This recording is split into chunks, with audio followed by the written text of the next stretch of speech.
Hi అండి, welcome to Pranay జషి vlog. ఈరోజైతే నేను గులాబ్ జామ్ ఎలా ప్రిపేర్ చేయాలో చూపించబోతున్నాను.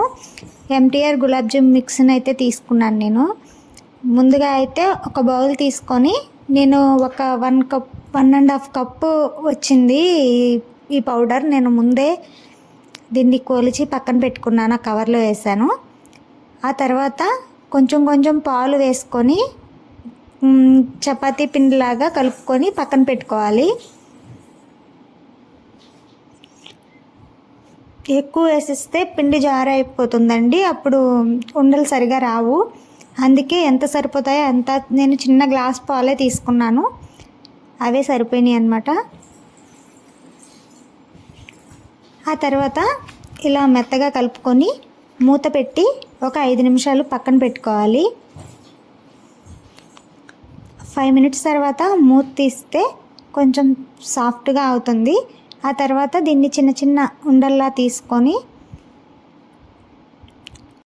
చిన్న బాల్లా చేసుకోవాలన్నమాట.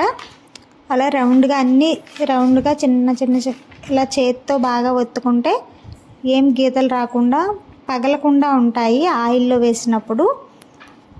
ఇలా చేసుకొని అన్నీ ఇలా చేసుకొని పక్కన పెట్టుకోవాలి.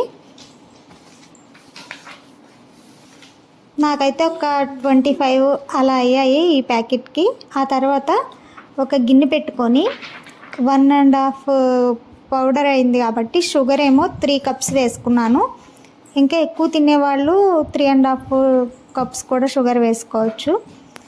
ఇలా షుగర్ వేసుకొని మనం ఏ కప్తో షుగర్ వేసుకున్నామో అదే కప్తో 3 కప్స్ వాటర్ కూడా యాడ్ చేసుకొని ముందుగా హై ఫ్లేమ్లో పెట్టుకొని షుగర్ మొత్తం కరగనివ్వాలి. షుగర్ మొత్తం కరిగిపోయాక మనకి పాకం ఏం రానవసరం లేదండి, జస్ట్ ఇలా స్టిక్కీగా అవుతుంటే సరిపోతుంది. ఆ తర్వాత ఒక 2-3 యాలకులను చితగ్గొట్టి ఈ షుగర్ సిరప్లో వేయండి. ఆ తర్వాత గ్యాస్ ఆఫ్ చేసి పక్కన పెట్టుకొని ఒక ప్యాన్ పెట్టుకొని అందులో ఆయిల్ వేసుకొని, డీప్ ఫ్రైకి సరిపడా ఆయిల్ వేసుకొని మనం ముందుగా రెడీ చేసి పెట్టుకున్న ఈ బాల్స్ని ఇందులో వేయండి. ఆయిల్ మీడియం ఫ్లేమ్లోనే ఉంచాలి, హై ఫ్లేమ్లో అయితే పైన రెడ్ కలర్లా వచ్చేసి లోన ఉడకదు. ఆ తర్వాత వీటిని ఒకసారి బాగా కలపండి.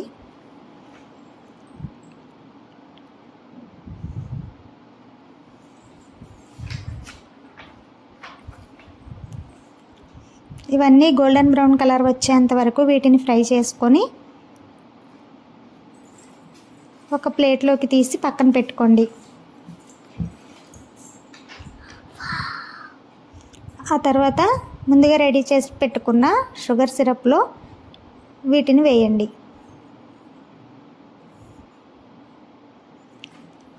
ఒక 20 మినిట్స్, ఒక హాఫ్ అన్ అవర్ వీటిని మూత పెట్టేసి పక్కన పెట్టుకున్నాక తర్వాత సర్వ్ చేసుకొని తింటే గులాబ్ జామ్ సూపర్గా ఉంటుంది. ఎమ్మి అయిన సూపర్ అయిన గులాబ్ జామ్ అయితే రెడీ అయిపోయింది. మీరు కూడా తప్పకుండా ట్రై చేసి మీకు ఎలా వచ్చిందో నాకు కామెంట్ చేయండి. నా వీడియోస్ కనుక మీకు నచ్చినట్లయితే ప్లీజ్ నా